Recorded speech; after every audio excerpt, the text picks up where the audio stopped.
Great. Well, Ellen, thanks so much for making time today. Would you mind just sharing a little bit about yourself and your company?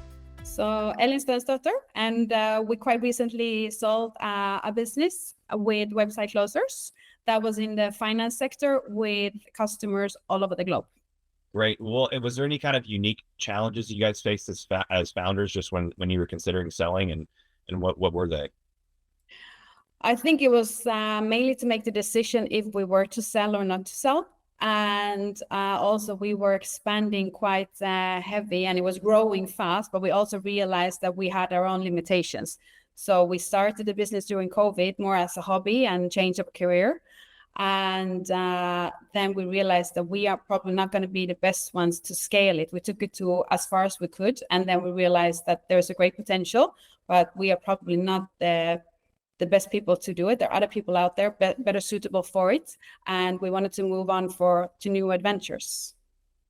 Yeah, that's great. That's super helpful to hear. And that is kind of a unique scenario where your growth rate was so huge. Yeah. You guys were having a challenge of like, how in the world are we supposed to sustain this? Like, we got to get somebody else in here. Yeah. So how did you guys go about like researching and figuring out that you wanted to sell? I mean, what were kind of some things that you sort of looked around? I mean, how'd you find website closers, all that good stuff? Yeah. So we basically just started Googling. Is a great friend, So we started Googling what's out there and looking at sort of forums, people that have sold online businesses. What have they done? Who have they used? And started asking around. And actually a friend of ours who sold a few businesses, online businesses before, he recommended you. Yeah. Okay, great. Yeah. So did you guys have any concerns just in terms of the exit and like selling in general?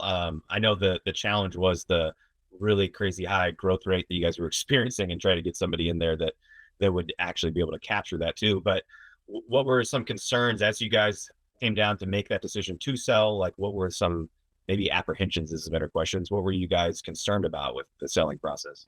I think we were concerned it was going to be a complicated process. And since it was the first time we were selling a company, and obviously not knowing who we're going to sell to, who is going to be a potential buyer, and everything else around it. So I think the more formalities around it, I think that was our biggest concern. Okay, great. So we actually had an LOI in less than 2 months, actually, from being out of market. Like, what were you guys' thoughts around that? Amazing. We were super impressed, but we were super impressed from day one, I don't know if you remember. I remember it very well. So we reached out to have a quick call with you just the first day, and your full approach to it, how you were proactive and how you introduced us to the process, and also how you saw the potential. And, with you all the way, it seems super easy, straightforward, and no issues or no problems ever. So it sounded like, yeah, easy. Anyone can do this. So that's a great feeling to have, because it's quite a complicated process. Yeah. And quite honestly, like one of the biggest wrinkles, which I've never had this kind of growth rate happen on a business, like where we initially listed you guys at to where we closed, you guys were like 70% over our list price, what we listed at. Yeah. And so what were your guys' thoughts around that? I mean, we ended up finding a buyer that was going to, at least said through the process, they were going to honor this growth trajectory. And, talk is cheap on some of that stuff. So what were you guys' thoughts around that? I think we didn't know that we were going to continue to grow that much while we were under contract, but obviously also having you guys as a great partner, being able to see that and appreciating it and taking into consideration month to month.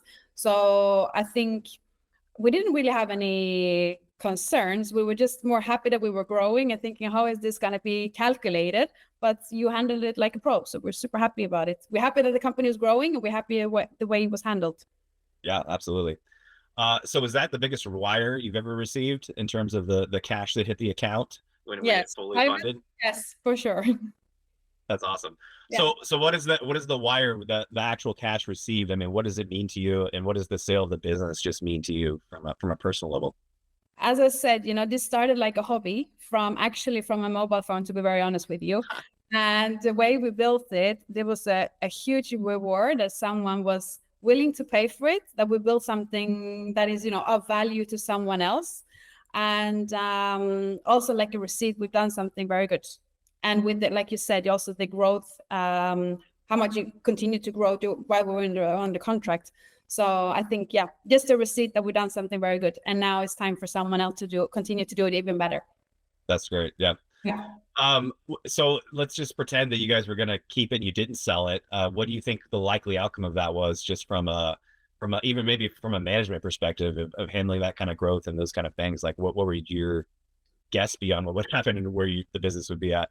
I don't know if we would have been able to sustain it. And that's more from, because neither one of us are like maintenance people, sort of. I think we are more attracted by startups and getting things going. So I'm not so sure we would have been able to keep it at that level. And also, I'm not sure we would have been able to scale it. So yeah, we would have kept it at a decent level, but I think we wouldn't have been as happy. I think, it's also trying to know when to let go of things.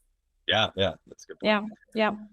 What was the most helpful for you to trust the fact that you made the right decision in selling with Website Closers? For sure. Everything, the way you guided us, like I said, initial call with you, how you went through the whole process and how it felt like you were super confident and calm and explained it to like there were no stupid questions. Whatever we asked, you were always super professional, super calm. And I think it built, we felt, well, like we were in good hands, that we had a great person taking care of our interest and also mediating between us and the buyer, obviously, because that is, of course, conflict of interest and negotiations. And it's good to have someone in between who is not involved personally, because this is, our little baby. And obviously you need to also sometimes zoom out to see it from a different perspective. And I think that's why it's really good to use a broker instead of being involved yourself. Yeah, that's great. So give me some insight. What would you say to somebody that was interested in selling their business? What would you say to them just about myself in terms of representing them, and then just Website Closers in general? Excellent. Any given day, go for it. Whatever you're going to sell that you would be happy to have on board, for sure. Whatever it is, I will be happy to, and hopefully we'll use you again. Because like I said, we like startups. So, we're on new adventures. And just great in any aspect from A to Z. Fantastic. We're super happy. Awesome. Well, thank you. Yeah. Any other kind of closing remarks? Any other thoughts that you might have that aren't that we haven't discussed so far? No, I just I think also it's